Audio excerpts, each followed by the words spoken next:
Santa Claus gave me a cold this Christmas, but I'm not as sick as you gonna be when you hear this news. Brian Tyree Henry, the voice of Miles' father, teases how emotional Spider-Man Beyond the Spider-Verse will be. And I quote, "There not gonna be a dry eye in the house. I'll tell you that good luck is not going to wrap up in a nice little bow what things do." That sounds like somebody getting clipped.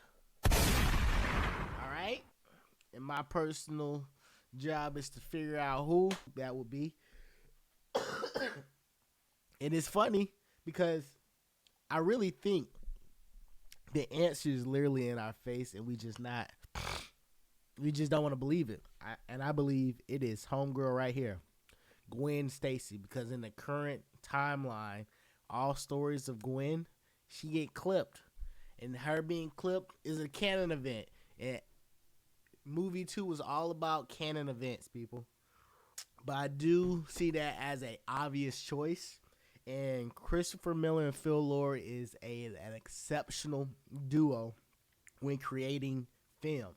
Side note, it just came to my understanding that they might be my favorite director of all time.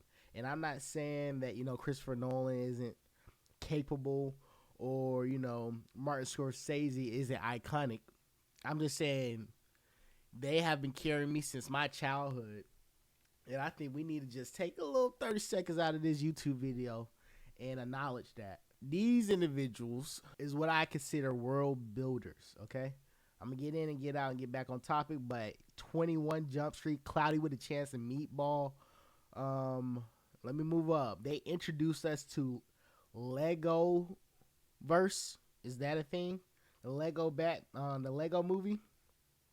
All steered from their involvement. The only misstep, in my opinion, when it comes to the movie side of their career is Solo, the Star Wars story. But I don't have no doubts that a whole bunch of notes came from Lucasfilm, which destroyed that film personally. But getting back on topic, this report from Brian is really geared from this Variety excerpt.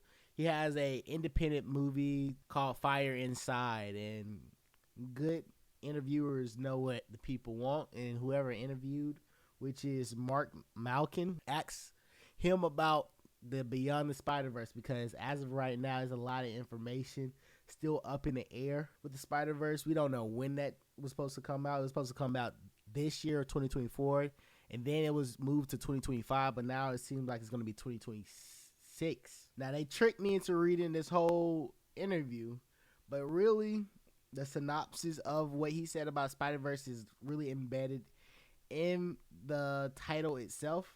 There's not going to be a dry eye in the house. That's all that was stated about Spider-Verse from this Variety report. But that's enough to get us going, right? So the last scene, if y'all don't recall, is Miles Morales figuring out that he's in the wrong universe, and Team Spider-Verse is setting out to save him from that dystopian universe, as well as the black hole known as the Spot is entering the current Miles universe. So it looks dark and gloomy, and I can see how people gonna cry.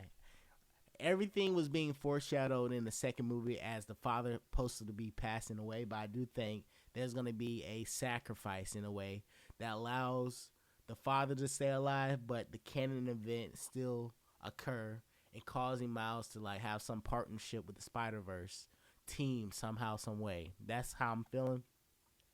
I also think Hobie Brown is a secret character to do something special. He ain't just here to cause chaos. I think he's like a timeline deviant or some crap.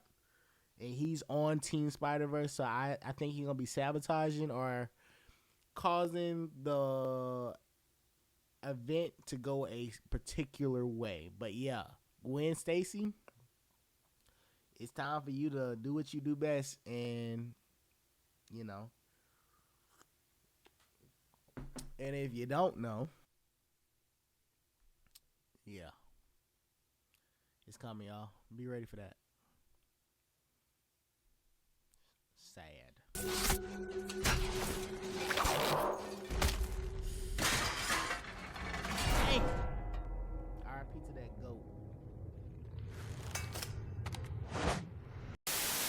are you waiting for?